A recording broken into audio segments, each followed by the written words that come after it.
Item ಯಾವುದೇ ಇರಲಿ try ಮಾಡಿ ಆಚಿ ಚಿಕನ್ ಮಸಾಲಾ. ಮಾಜಿ ಸಚಿವ ಎಚ್.ಡಿ. ರೇವಣ್ಣ ಅವರಿಗೆ ಸುಪ್ರೀಂ ಕೋರ್ಟ್ ನೋಟಿಸ್ ಅನ್ನು ಕೊಟ್ಟಿದೆ ಅನ್ನೋದು ಗೊತ್ತಾಗ್ತಾ ಇದೆ. ಎಚ್.ಡಿ. ರೇವಣ್ಣ ಅವರ ವಿರುದ್ಧ ಲೈಂಗಿಕ ದೌರ್ಜನ್ಯದ ಕೇಸ್. ಎಚ್.ಡಿ. ರೇವಣ್ಣ ಅವರಿಗೆ ಈಗ ಸುಪ್ರೀಂ ಕೋರ್ಟ್ ನೋಟಿಸ್ ಅನ್ನು ಸರ್ವ್ ಮಾಡಿದೆ. ರಾಜ್ಯ ಸರ್ಕಾರದಿಂದ ಸಲ್ಲಿಸಿದಂತಹ ಮೇಲ್ಮನವಿ ಅರ್ಜಿ ಇದು. ಹೈಕೋರ್ಟ್ ಆದೇಶವನ್ನು ಪ್ರಶ್ನಿಸಿ ಮೇಲ್ಮನವಿಯನ್ನು ಸಲ್ಲಿಸಲಾಗಿತ್ತು. ಹಲ್ಲೆ ಪ್ರಕರಣವನ್ನು ರದ್ದು ಮಾಡಿತ್ತು ಈ ಹಿಂದೆ ಹೈಕೋರ್ಟ್. ಬಟ್ ಲೈಂಗಿಕ ದೌರ್ಜನ್ಯದ ಪ್ರಕರಣದ ತನಿಖೆಗೆ ಕೋರ್ಟ್ ಪುರಸ್ಕರಿಸಿರುವ ವಿಚಾರ ಸುಪ್ರೀಂ ಕೋರ್ಟ್ನ ಜಡ್ಜ್ ನೇತೃತ್ವದ ಪೀಠದಲ್ಲಿ ವಿಚಾರಣೆ ಆಗಿತ್ತು. ವಾದ ಪ್ರತಿವಾದವನ್ನು ಆಲಿಸಿ ಈಗ ಮಾಜಿ ಸಚಿವರಾಗಿದ್ದ ಎಚ್.ಡಿ. ರೇವಣ್ಣ ಅವರಿಗೆ ನೋಟಿಸನ್ನು ಸರ್ವ್ ಮಾಡಲಾಗಿದೆ. ಹಾಗಾಗಿ ಹೊಸ ಸಂಕಷ್ಟ ಈಗ ಎಚ್.ಡಿ. ರೇವಣ್ಣ ಅವರಿಗೆ ಎದುರಾದಂತೆ ಕಾಣಿಸ್ತಾ ಇದೆ.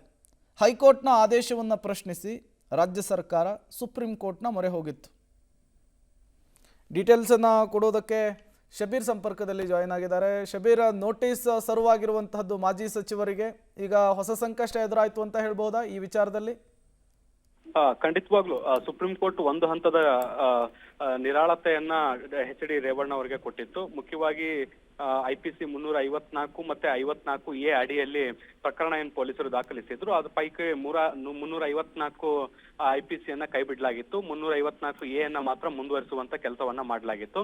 ಹೈಕೋರ್ಟ್ ನ ಈ ಆದೇಶವನ್ನ ಪ್ರಶ್ನೆ ಮಾಡಿ ರಾಜ್ಯ ಸರ್ಕಾರ ಸುಪ್ರೀಂ ಕೋರ್ಟ್ಗೆ ಮೇಲ್ಮನವಿ ಅರ್ಜಿಯನ್ನ ಸಲ್ಲಿಸಲಾಗಿತ್ತು. ಈ ಒಂದು ಅರ್ಜಿಯ ವಿಚಾರಣೆಯನ್ನ ಕೂಡ ಸುಪ್ರೀಂ ಕೋರ್ಟ್ ಇವತ್ತು ವಿಚಾರಣೆ ನಡೆಯಿತು. ವಿಚಾರಣೆಯ ಸಂದರ್ಭದಲ್ಲಿ ಹೈಕೋರ್ಟ್ ತೆಗೆದುಕೊಂಡಂತ ತೀರ್ಮಾನ ಸರಿಯಾಗಿಲ್ಲ ಅನ್ನುವಂತ ನಿಟ್ಟಿನಲ್ಲೂ ಕೂಡ ಸುಪ್ರೀಂ ಕೋರ್ಟ್ ಒಂದು ಅಸಮಾಧಾನವನ್ನ ಕೂಡ ವ್ಯಕ್ತಪಡಿಸಿರುವಂತದ್ದು. ಪೊಲೀಸರು ಹಾಕಿರುವಂತ ಚಾರ್ಜ್ ಶೀಟ್ ಅನ್ನ ತನಿಖೆ ಇಲ್ಲದೆ ಈ ರೀತಿಯಾಗಿ ಕೈ ಬಿಡುವಂತದ್ದು ಸೂಕ್ತವಾದಂತ ನಿರ್ಧಾರ ಅಲ್ಲ.